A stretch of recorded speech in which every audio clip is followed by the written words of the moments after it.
At around 2 in the morning of the 23rd of October 1997, we flew into Honolulu on our journey to Los Angeles. After a few hours of sleep, we woke to gaze on the scene of high-rise buildings viewed from our hotel window.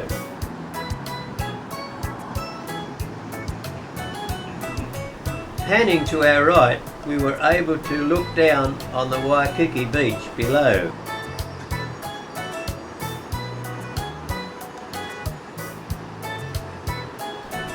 Hawaii is made up of a chain of many islands. Honolulu is situated on the island of Oahu and actually covers the whole of the island.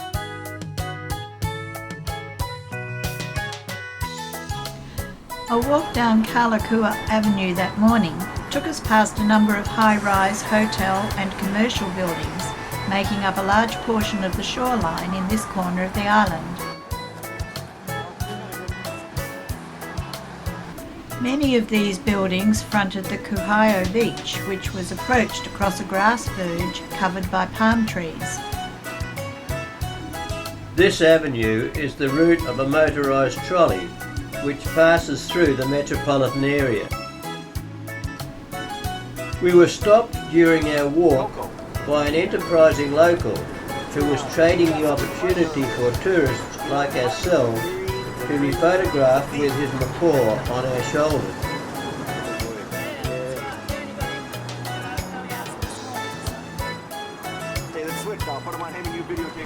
Presently we came to the International Marketplace and Kulo Mall and decided to satisfy our curiosity as to the goods on sale.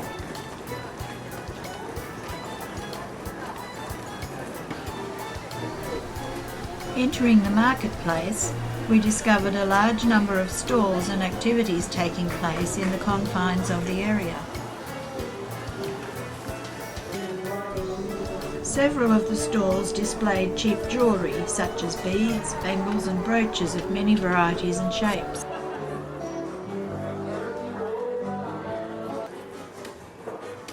A craftsman demonstrates his skill at wood carving and displays many of his products for sale. Judy stopped to examine some coral decorations that were enclosed in a glass dome and discussed dresses on display with one of the stall attendants.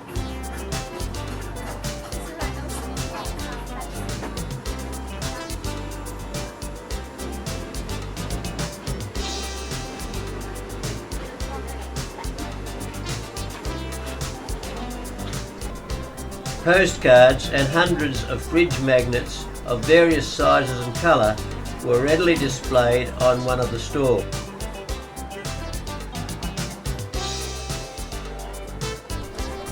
The stalls in the market were sheltered under a very large canopy of trees, giving the scene a very relaxed atmosphere, in contrast to the busy streets and modern buildings outside.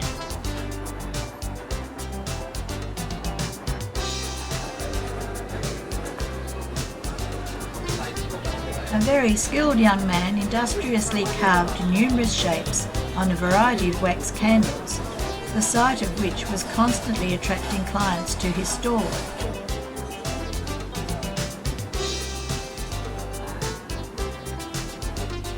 On leaving the marketplace, we happened to notice weasel balls wrestling in one of the stalls. Across from the market is Waikiki Beach, where we spent the rest of the afternoon relaxing with so many others in the Hawaiian sunshine and watching the many activities taking place on the water. Diamond Head was prominent in the background at the far end of the beach.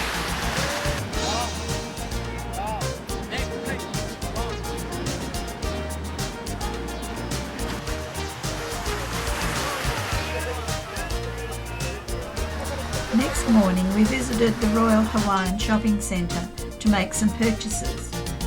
Although it was a very extensive complex, there was not a great number of folk around shopping that morning.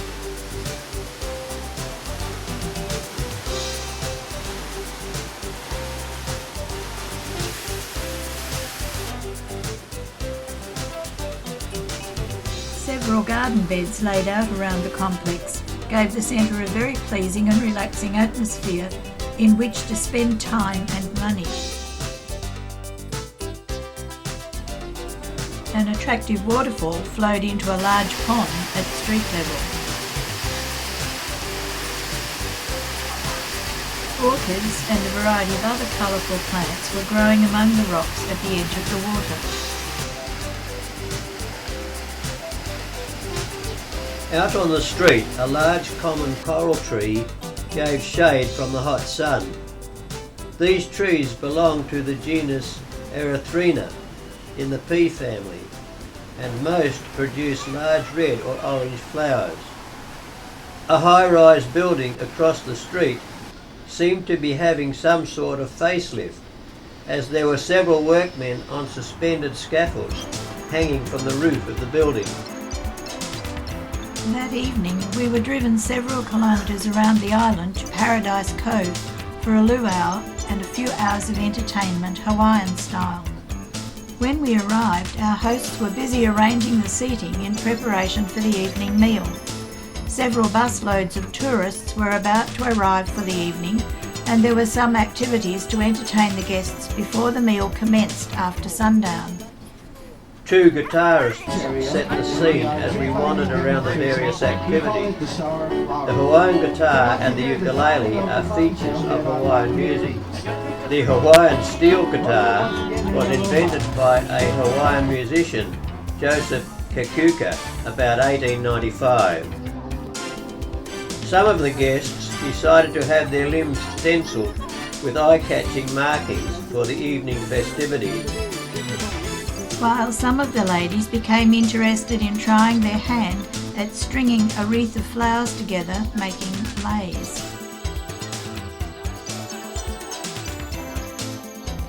One of the Hawaiian men demonstrated his skill at climbing a coconut tree, from which he sprayed the guests with flower petals.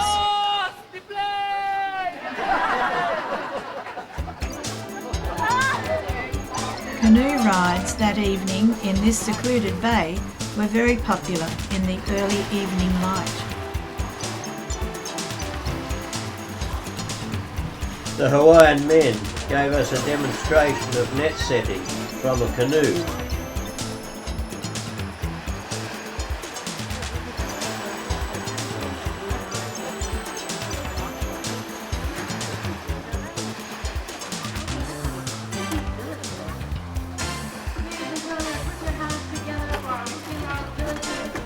While two other locals showed the crowd how to cast nets from the shoreline.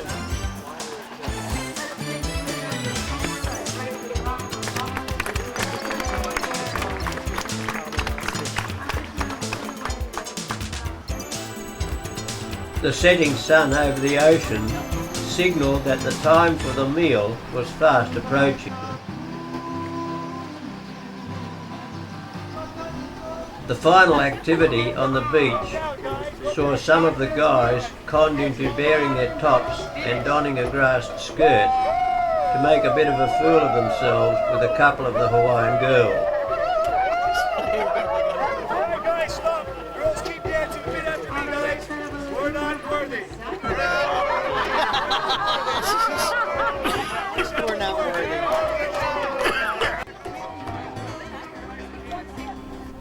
For several hours the pig had been cooking in a pit, and it was now time to witness the uncovering of the pit and the lifting of the cooked pig to be taken away and prepared for the evening meal.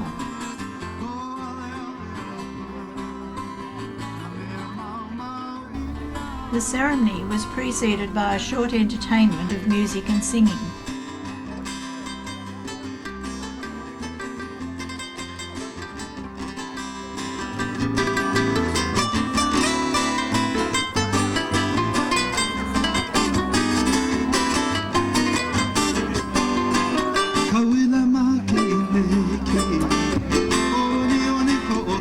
And as the pit was about to be opened, we were given a brief description of the cooking process.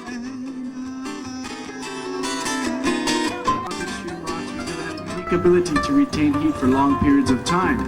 We lie the first bed of rocks on the bottom of the imu. We cover it with banana leaves so it not burn or scorch the pig.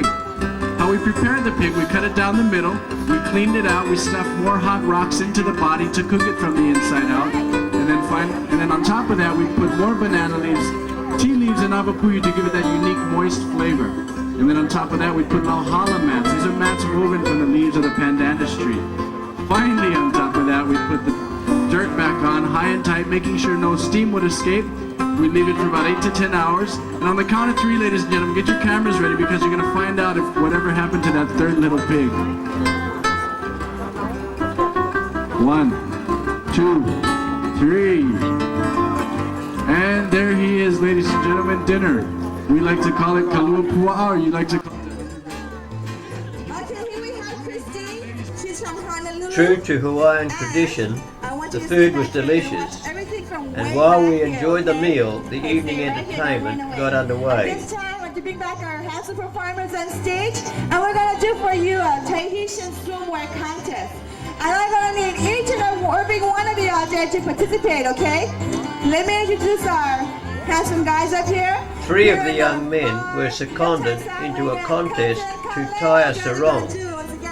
Only one seemed to have any idea of how it should be done. From back here, right, Christina? Okay, folks? Okay, guys, get ready. Now, audience, don't forget to scream for your favorites, okay? And here we go on the count of 3. Wave McCunny, untie that knot. There you go. Okay. Here we go on the count of 3. 1, 2, 3. Come on, audience, let me hear you. Woo! Oh, we got a cheering. You're disqualified, Kaleo, and you're disqualified. And the winner is McCunny. Woo! Okay, Christina. Following this, the audience were invited onto the stage to learn the hula, meaning dance in Hawaiian. Old and young alike were keen to get into the act, and very soon swaying hips and arms were moving, not necessarily gracefully, to the tune of the music. 1, 2, 1, 2, 3, and to the right, and to the left, to the right, and to the left. Hitchhike. Other side, open your arms up. Keep on smiling, volunteers. Right, here we go. Motion of the ocean and swim that way. Hitchhike. Other side, open your arms up. Catch that fishing pole and make big circles. Motion of the ocean. Audience, how is our volunteers doing? Alright, here we go.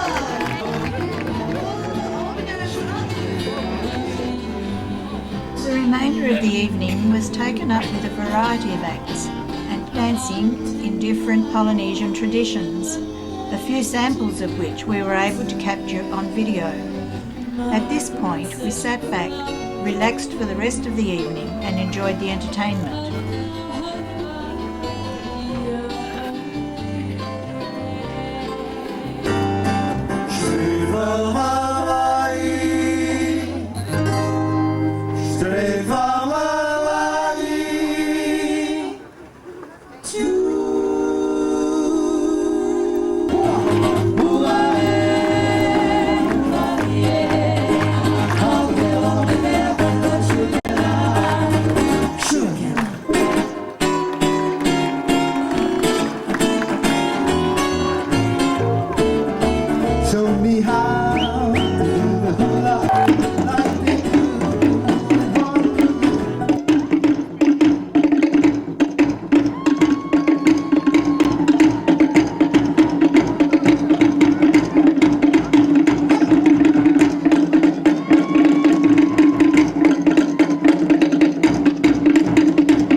As the evening entertainment at Paradise Cove ends, so too does part 1 of our video, Touchdown Honolulu.